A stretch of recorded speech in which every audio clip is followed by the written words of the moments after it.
यहाँ भाइ बहिनीहरूले हाम्रो डान्स के अनि यता कुन फर्ममा छ अथवा हामी के गर्छौँ भन्ने थोरै बोल्दै हुनुहुन्छ। म त्यसको लागि यो माइक्रोफोन हाम्रा फिनिक्स स्कुलका बहिनीलाई म दिन गइरहेको छु। प्लिज आउनुहोस् नानु।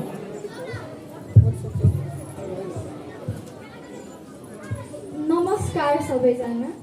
टिका वृद्ध आश्रमले आफ्नो हिरक जयन्तीको अवसरमा योजना गरेको सांस्कृतिक नृत्य प्रतियोगितामा हामी फिनिक्स स्कुल सानेपाका विद्यार्थीहरू सङ्गीनी नृत्यको प्रस्तुत गर्न गइरहेका छौँ। यस नृत्यमा मनका दुःख बह पोख्ने भएको हुँदा यसमा अनुहारमा भाव प्रस्तुत हुँदैन। सङ्गीनी नृत्यको संक्षिप्त परिचय।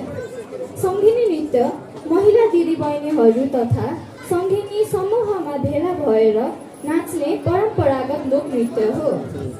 यस नृत्यलाई विशेषतः पूर्वी नेपालको कोशी प्रदेशमा सनातन हिन्दू महिलाहरूले हरितालिका तीज लगायत विविध मेला पर्व आदि अवसरमा नाच्ने गर्दछन्।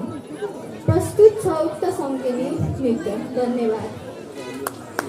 फिनिक्स स्कुलबाट सङ्गीनी नृत्य प्रस्तुत गर्न आउनुभएका छ बहिनीहरू, उहाँहरूलाई जोरदार तालीले स्वागत गरौँ र यसपछि हामी साइनिङ स्टारको बहिनीको डान्स हेर्ने नै छौँ। रेडी होइन सर? ओके।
nhưng mà